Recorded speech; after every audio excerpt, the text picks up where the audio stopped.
Hello friends, मैं हूं सन्मय प्रकाश और आप देख रहे हैं यूट्यूब चैनल सरकारी जॉब न्यूज़।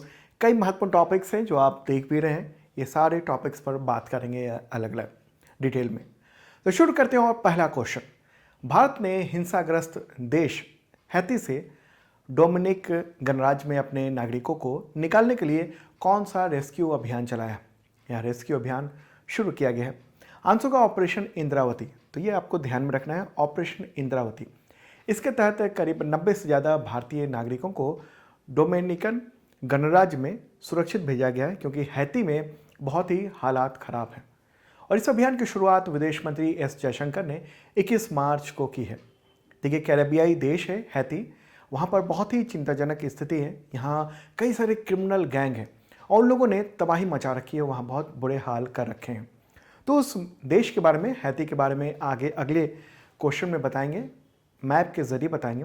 उससे पहले कुछ एक बार बात कर लेते हैं जो पिछले कुछ रेस्क्यू अभियान रहे हैं, जो सुरक्षित लोगों को निकालने के भारत सरकार के, उन सब के नाम क्या क्या हैं। जैसे ऑपरेशन इंद्रावती है, अभी 2024 में हैती से लोगों को निकाला गया क्योंकि वहाँ पर क्रिमिनल गैंग ने बहुत ज़बरदस्त हिंसा कर दी है। दूसरा ऑपरेशन अजय, वो 2023 में चलाया गया था हमास इजराइल युद्ध के दौरान। ऑपरेशन कावेरी, वो सूडान में जो गृह युद्ध हुआ था उस दौरान भारतीयों को वहाँ से निकाला गया था।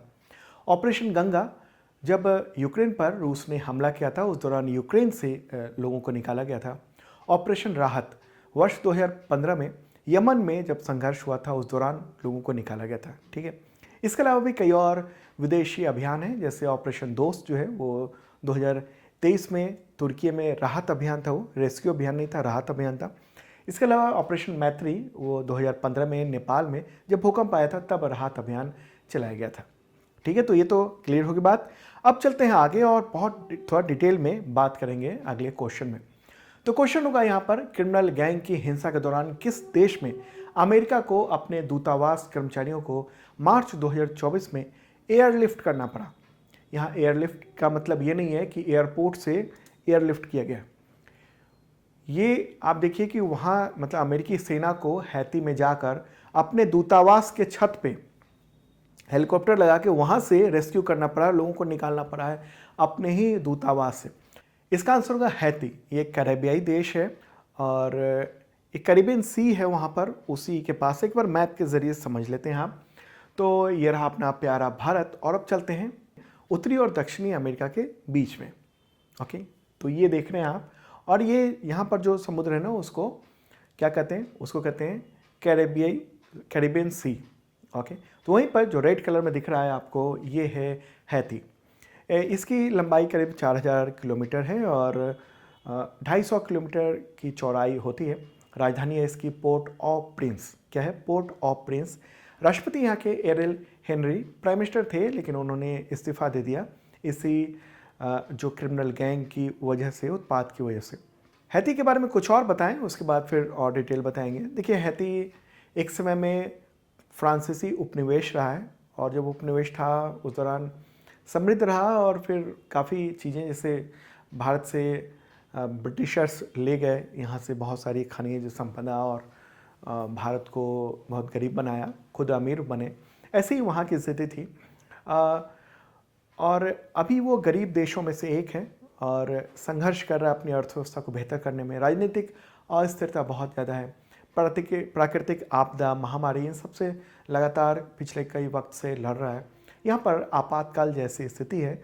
आबादी यहाँ की करीब 1 करोड़ 10 लाख के आसपास है। उसमें से 50% आबादी वो गरीबी रेखा से नीचे है।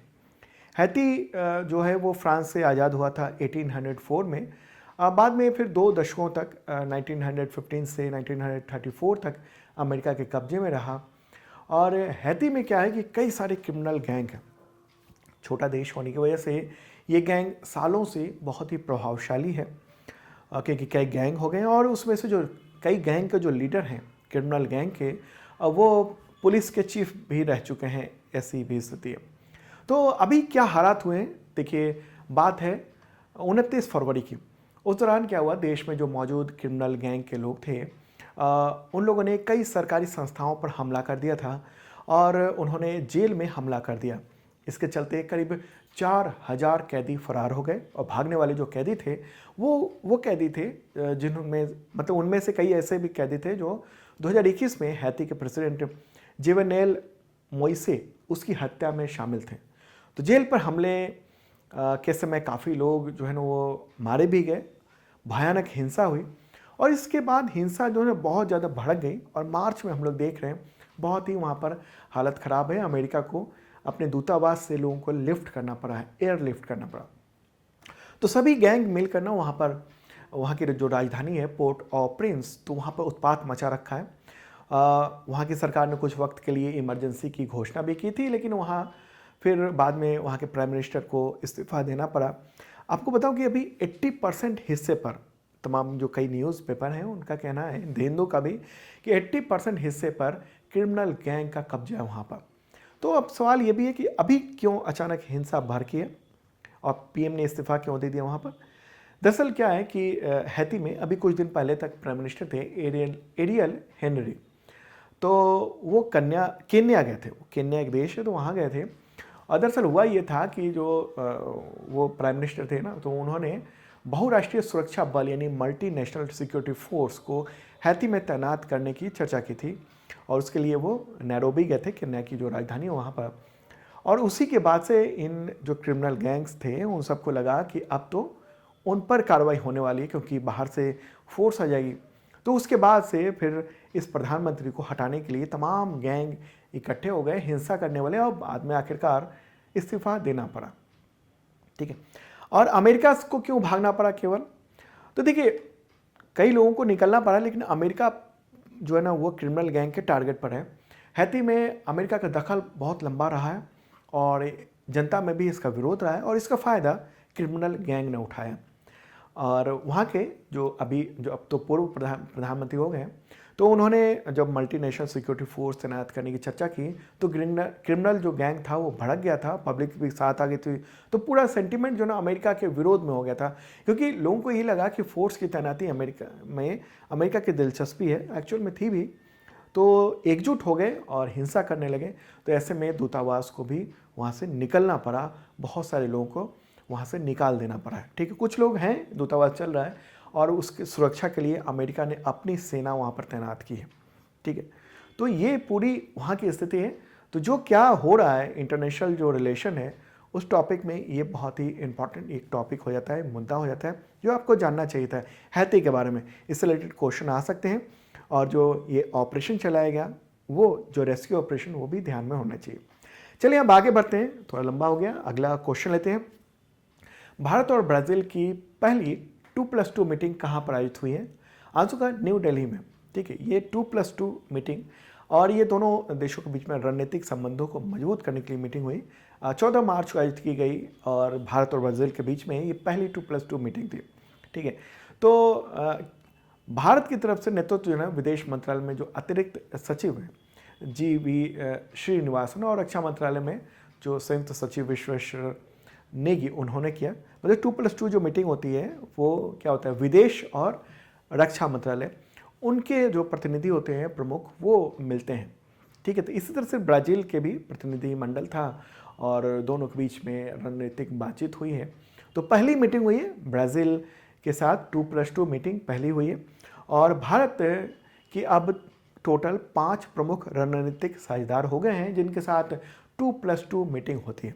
वैसे तो कई रणनीतिक साझेदार हैं, स्ट्रेटजिक जो पार्टनरशिप है कई देशों के साथ, लेकिन ये 5 हैं, यानी 5वां देश हो गया है जो कि 2+2 मीटिंग होती है। इससे पहले कहाँ किस किस के साथ हुई है, तो अमेरिका, ऑस्ट्रेलिया, जापान, रूस, इन चारों देशों के साथ पहले 2+2 की वार्ता होती रही है।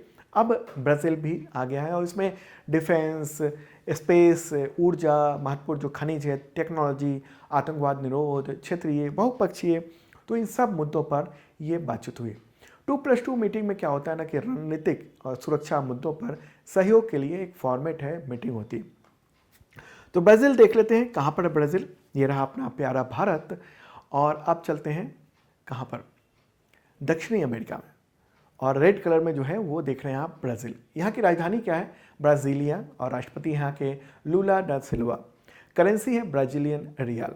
ठीक है, आगे बढ़ते हैं, अगला क्वेश्चन लेते हैं। उससे पहले आपको इन्फॉर्म कर दूं कि होली को लेकर करंट अफेयर्स का जो मेंबरशिप है उसमें काफ़ी छूट चल रही है, 50% डिस्काउंट बढ़ा दिया गया है।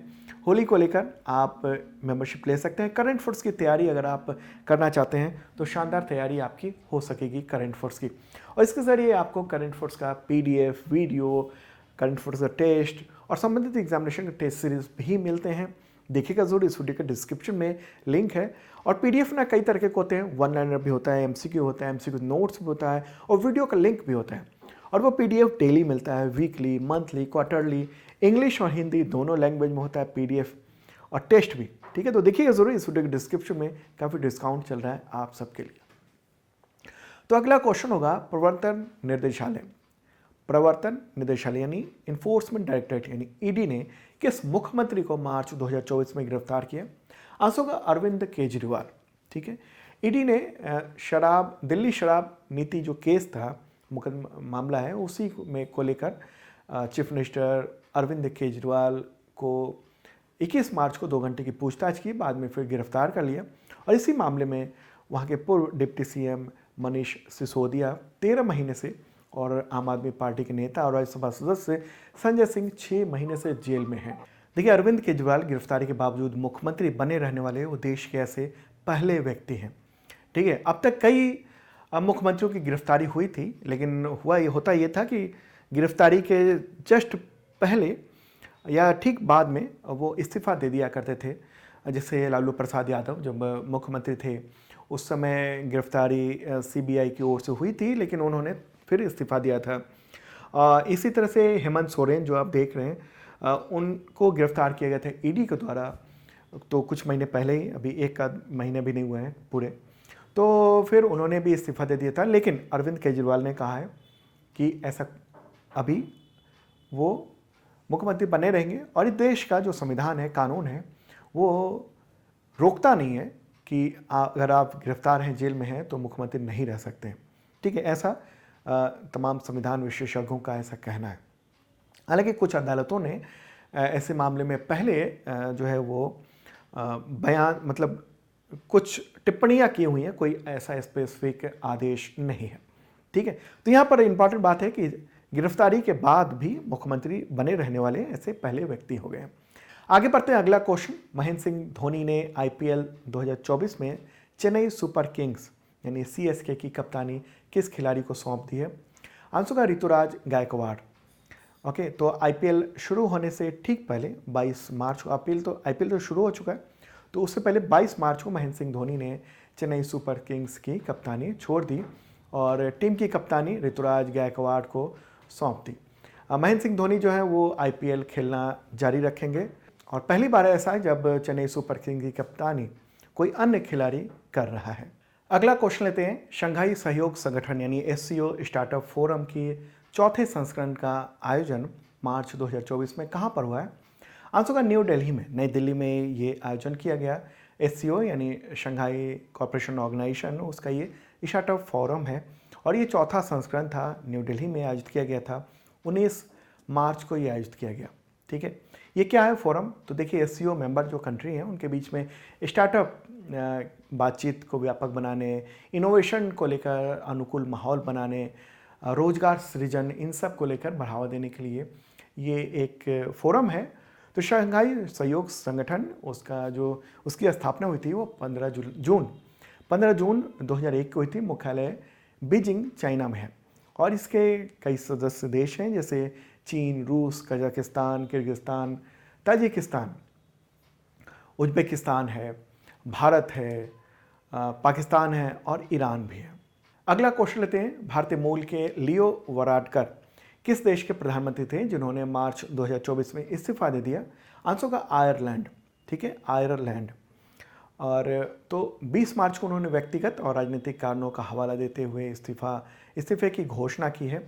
वैसे उनका जन्म हुआ था 1979 में डबलिन में। वो 45 ईयर के हैं, लेकिन उनके पिता वो महाराष्ट्र के सिंधुदुर्ग के रहने वाले थे।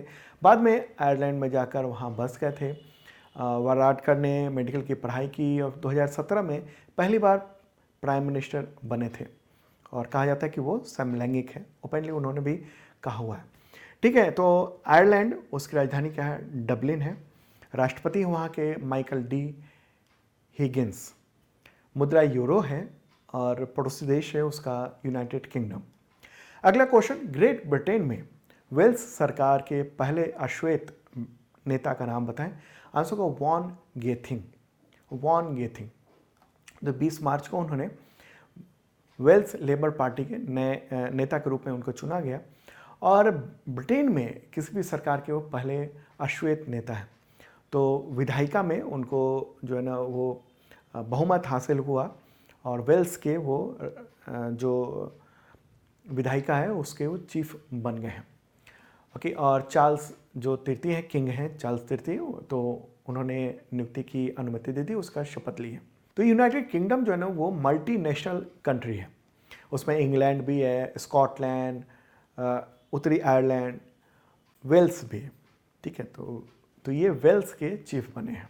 आगे बढ़ते हैं, अगला क्वेश्चन, केंद्र सरकार ने विशेषज्ञ समिति की रिपोर्ट के आधार पर मार्च 2024 में कितनी क्रूर और खतरनाक नस्लों के कुत्तों पर बैन लगा दिया? आंसर है 23। तो विशेषज्ञ कमेटी की ये रिपोर्ट आई, उसके आधार पर ये 12 मार्च को सर्कुलर जारी किया गया है और ये केंद्र सरकार के पशुपालन और डेयरी जो मंत्रालय है उनकी ओर से ये प्रतिबंध लगाया गया है और उन सब की लिस्ट जो है ना मैं यहाँ पर दे रहा हूँ। ये पूरी लिस्ट है, आप PDF में भी देख सकते हैं। हालांकि लिस्ट बहुत ज़्यादा पूछा नहीं जाएगा, लेकिन ये है कितने हैं तो वो आपको ध्यान में रहना चाहिए। क्यों ये प्रतिबंध लगाएं? तो देखिए, देश भर में इन डॉग्स के द्वारा हमले बहुत ज़्यादा बढ़ रहे थे और ये इनमें से कुछ तो इतने ज़्यादा खतरनाक है उनकी वजह से कई मौतें हो चुकी हैं। ठीक है, और पब्लिक जो है ना वो परेशान थी। तो इसको देखते हुए केंद्र सरकार ने 23 जो क्रूर और ख़तरनाक कुत्तों उनकी नस्लों पर उसकी बिक्री पर प्रतिबंध लगा दिया। अगला क्वेश्चन, केंद्र सरकार के द्वारा 23 क्रूर और ख़तरनाक नस्लों के कुत्तों पर लगाए गए बैन पर किस राज्य के हाई कोर्ट ने रोक लगा दी? Answer, Karnataka high court. Karnataka high court ने 19 मार्च को ये रोक लगाई है। हालांकि वो साफ किया है हाई कोर्ट ने कि ये रोक केवल कर्नाटक में ही सीमित रहेगी, देश के दूसरे हिस्से में चाहे तो लग सकती है क्योंकि उसका जुरिडिक्शन कर्नाटक है, कर्नाटक हाई कोर्ट का। ठीक है, तो ये है इंपॉर्टेंट बात। कर्नाटक की बात कर रहे हैं तो उसके बारे में कुछ और जानकारी प्राप्त कर लें। कर्नाटक के मुख्यमंत्री कौन है इस वक्त? सिद्धारमैया है। गवर्नर है थावरचंद गहलोत और राजधानी है बेंगलुरु। ठीक है, तो दोस्तों ये था इंपॉर्टेंट करंट अफेयर्स और संडे को वीकली करंट अफेयर्स देखिएगा ज़रूर आप सबके एग्जामिनेशन के लिए। बाय।